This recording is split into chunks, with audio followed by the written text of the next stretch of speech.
Let's see. Hello, folks. Hello. Ashmack. There were 2 fireballs from both hands, which impacted droid. Let's see, natural accent.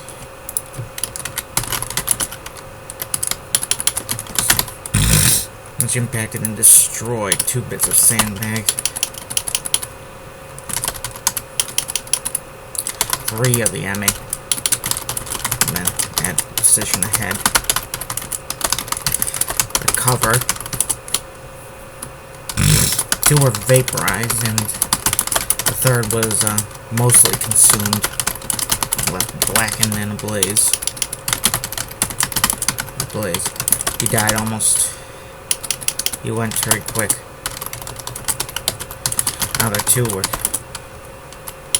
slain soon after, catching fireballs above the chest, being reduced to ashes in an instant.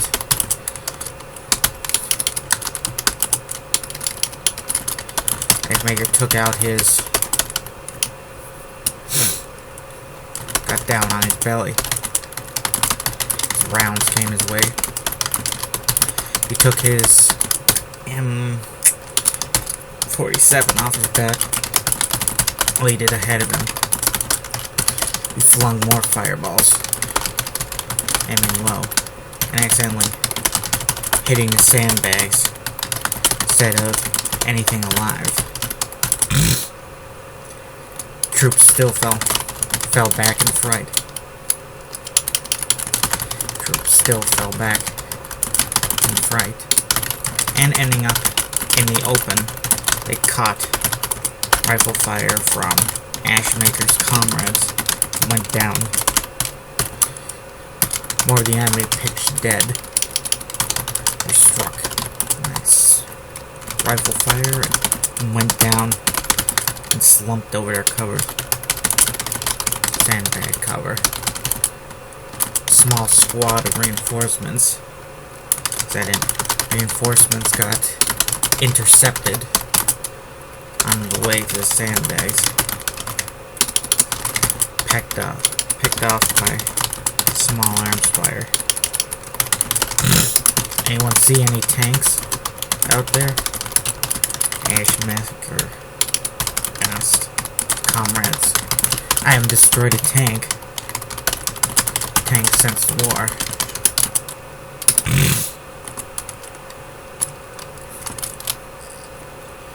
Since the war.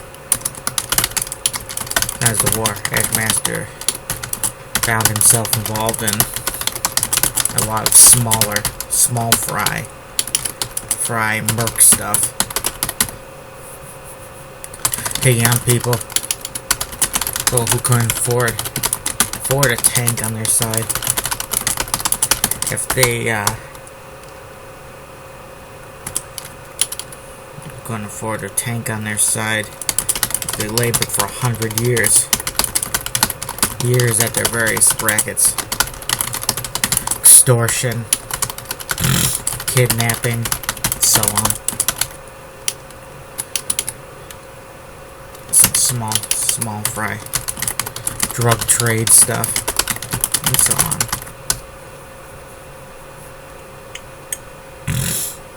Can't afford a tank on their side. They labored for 100 years at their various rackets. Everyone could put them down.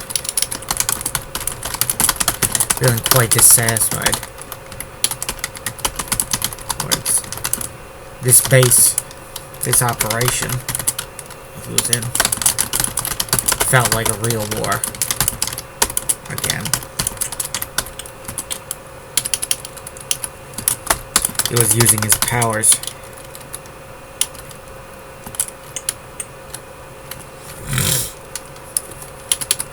This was the kind of stuff he had powers for. A big, nasty fight.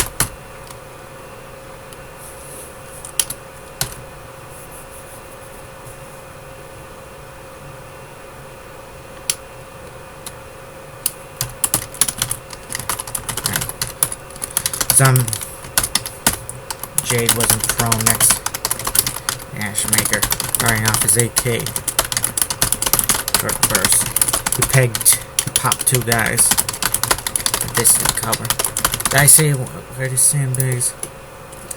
Long trench like sandbag. Distance.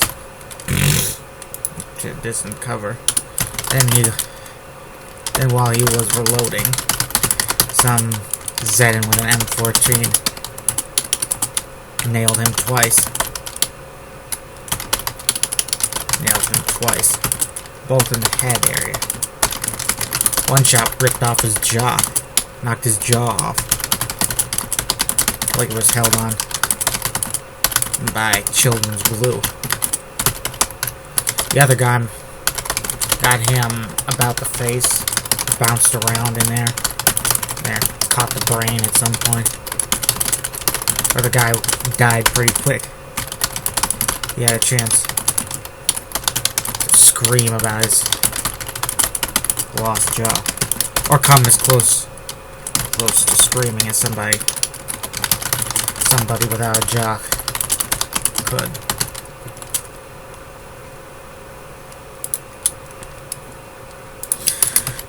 Nobody's seen a tank. Yeah. Another Jade down the way.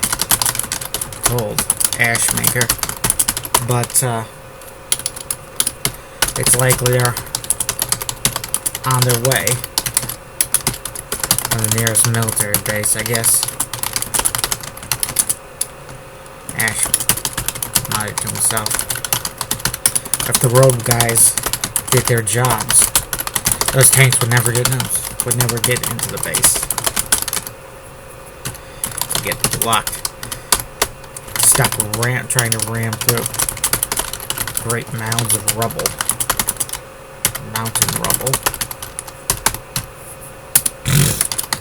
Maker saw some other Jade down the way.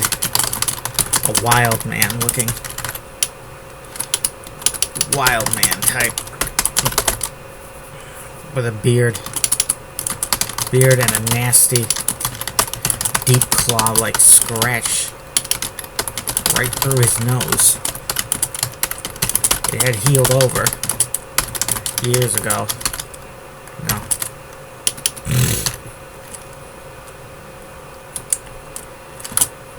Ashmaker, imagine, looked nasty back in the day. Back when he looked nasty back when he first got it. Ashmaker had a feeling the wild man had an interesting story to tell. His history and whatnot. And so on. But Mike would never hear it. But Ashmaster would never hear it. Or he saw. Where the wild man took 2 rounds through his chest and he rolled on his back, dead on the spot. A few more men around Ashmaker died. Instead of taking up his rifle, Ashmaker flung some more fireballs at the enemy. 2 more little squads of the enemy got swept up in his fireballs. Ashmaker concentrated and created what he called grenade type, which had a lot more explosive power, and it could send men flying through the air a lot farther. It was a psychological weapon, in a way. It was hard to Ashmaker to imagine something scarier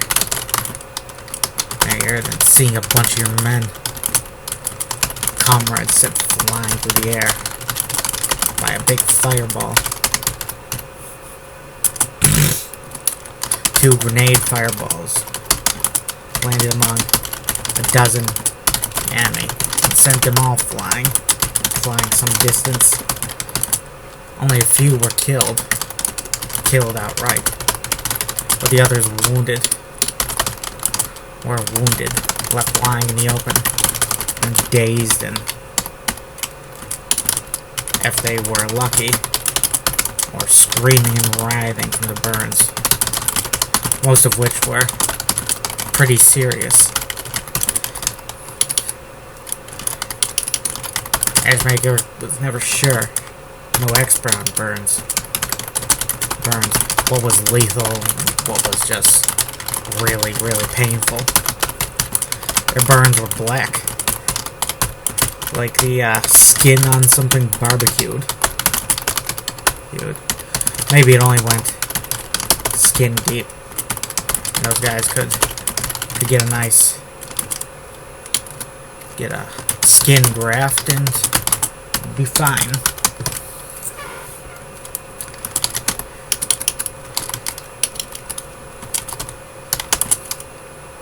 Those writhing fellows would become captives of the Jade after they pushed up, when they pushed up to take the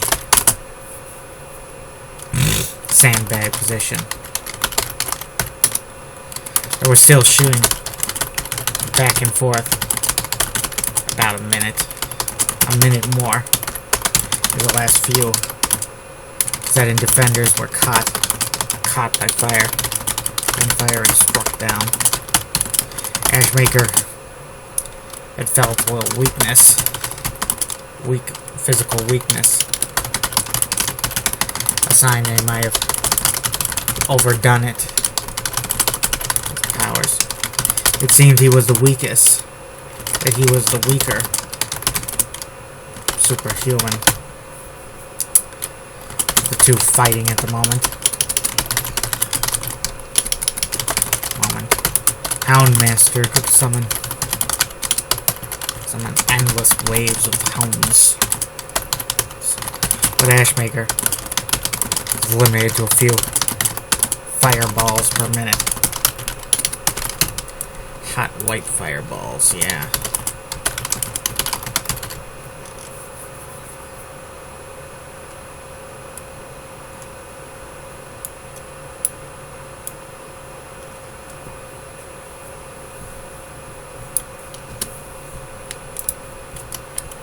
A few Jade got up. Ashmaker didn't think it was because of how his illness. He had been limited in this way before he caught swamp fever. Or after that mission in the jungle. Pacific. A mission where his comrades were left to fend for themselves. Dominique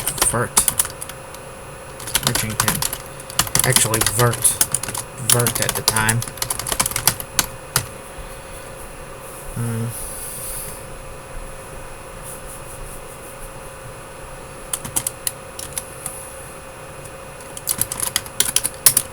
Ashmaker had met her years later, demanding an explanation, and she refused to give it to him.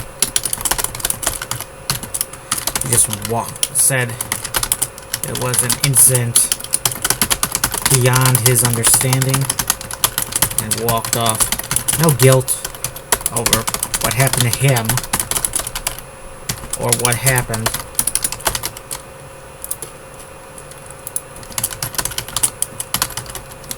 Or what happened to the other superhumans who had all died on the mission. And now that was from swamp fever, naturally. And then Jade bullets.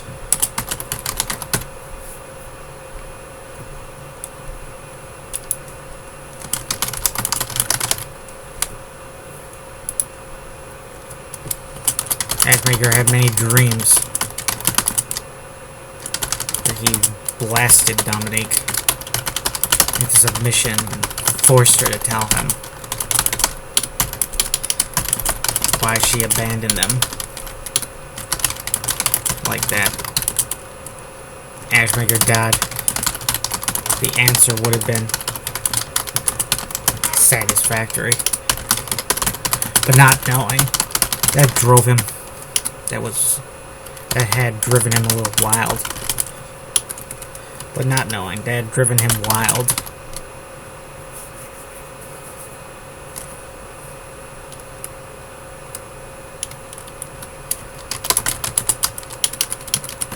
Drove him up the wall for years.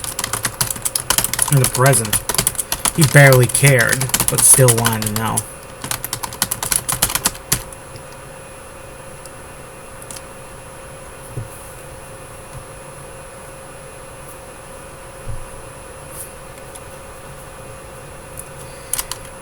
It was not one of those pleasant mysteries. People didn't.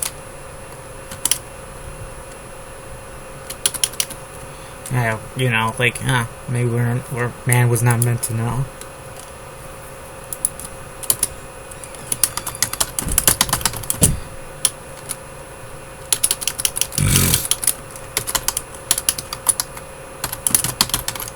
Maker had been in the Chromish army. Several world wars. For 2 world wars.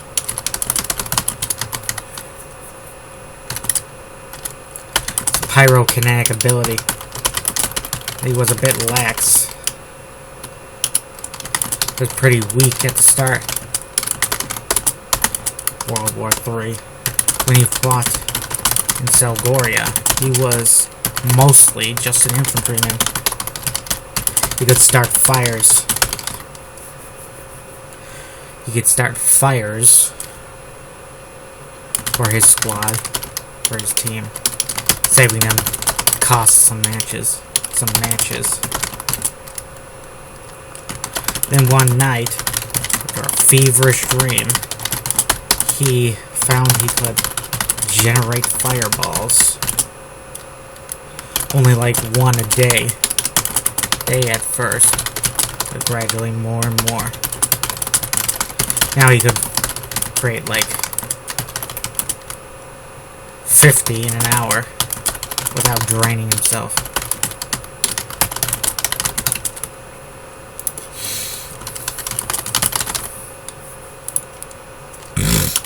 If he drained himself too much, he might be useless for hours.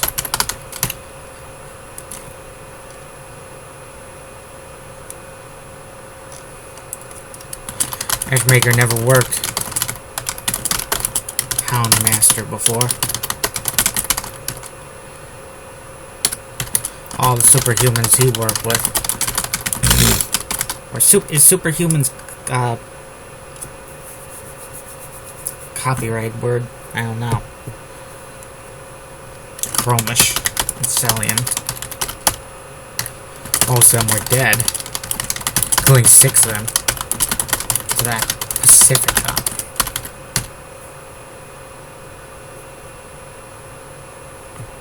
Let's see. Most of them were all of the superhumans Ashmaker worked with.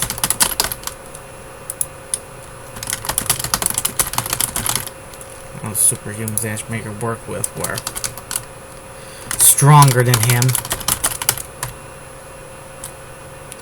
Sometimes wondered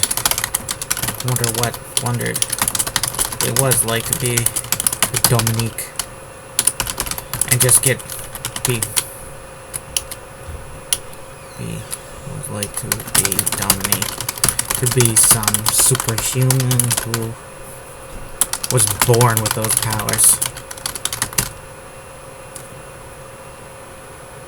to be some superhuman who was born with those powers. Great godlike powers.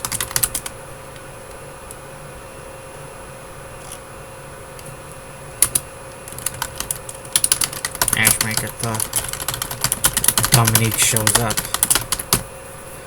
I'll definitely fire. I'll say I'm doing it in the name of my comrades that you abandoned to die.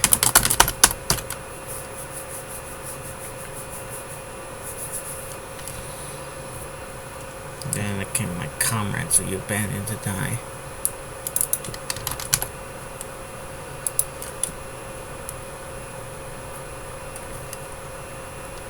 Matchmaker doubt he will win. Even if his fallen comrades had come back at full power to fight alongside him, she would beat them.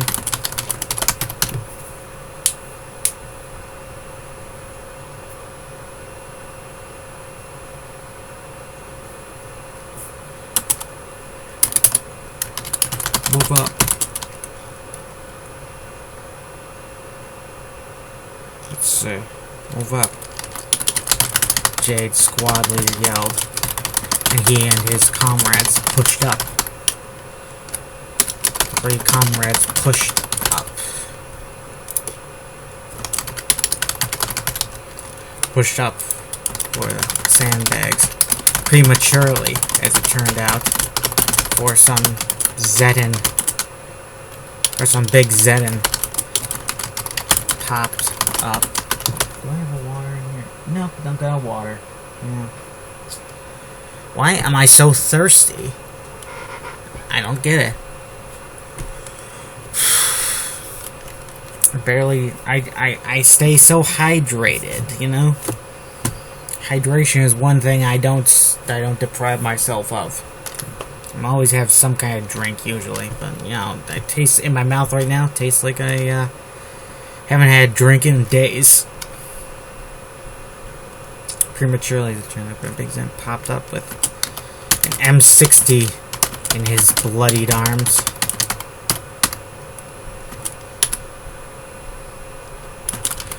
One of which had a Swiss cheese-like hole through it.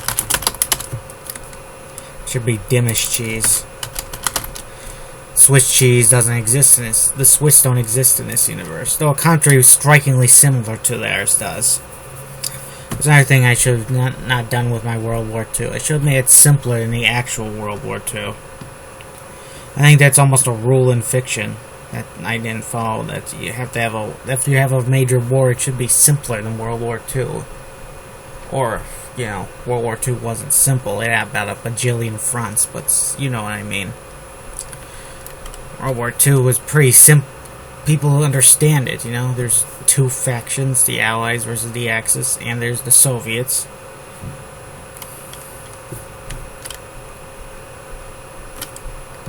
And he lit them up. Jade's squad up before they could throw themselves in prone.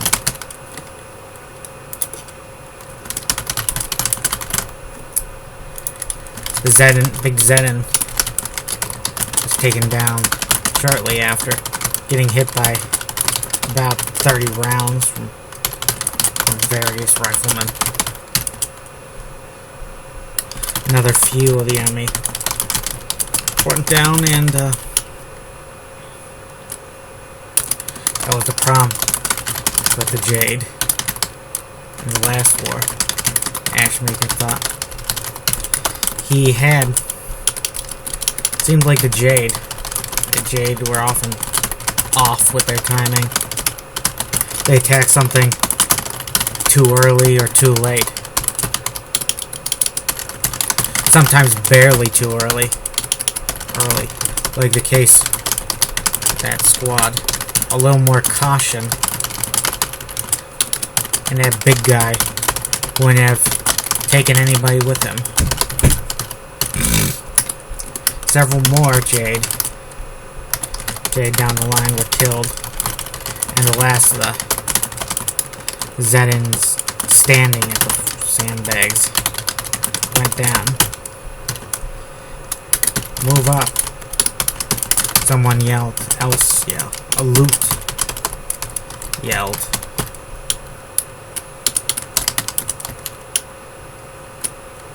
Jade loot yelled. This time, about 30 guys pushed up, rifles in hand, aimed from the hip. Edgemaker had his AK at the ready. Case of Jade. Zetan popped up him from just behind. Sandbags. Now the enemy popped up. And no enemy popped up. Popped up groundhogs. Those Zedins caught by the fireball. Fireball were caught by Makers fireball grenades. Grenade balls. Were not massacred on the spot. They were left to writhe and groan, ignored in favor of more distant targets. Most of whom were in the open, shooting from the hip and shoulder. Took a lot of lives. Took a lot of casualties to get here. A loot said down the way from Ashmaker. We were supposed to take this place bloodlessly. We can't spare losses. We can't afford to lose men like this. Too bad, Ashmaker thought. Because that was what they had in front of them.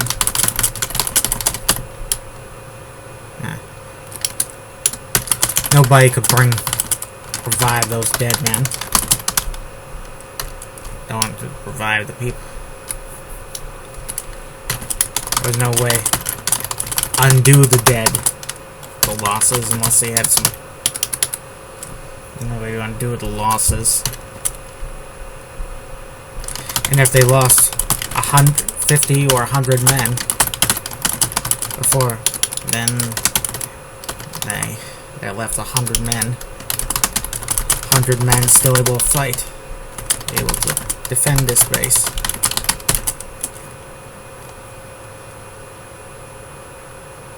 I'll do the losses in us. There's no way to undo the losses. Maybe they'd end up with just 50 guys or less guys at the end of the fight. If so, not too bad, huh? Too bad, Ashmaker thought.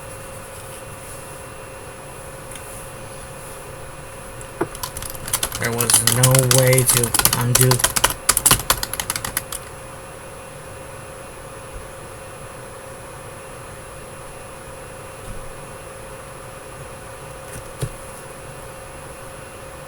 There's no way to undo their losses.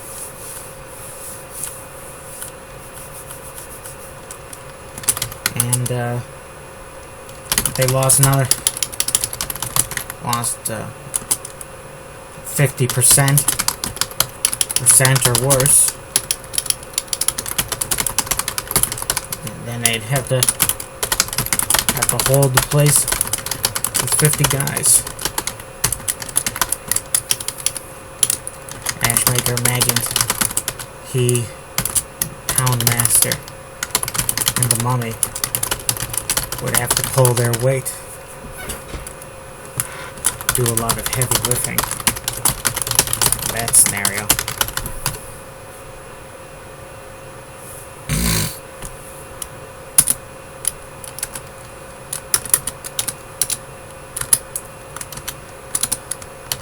Look at the gate. Look at the main entrance.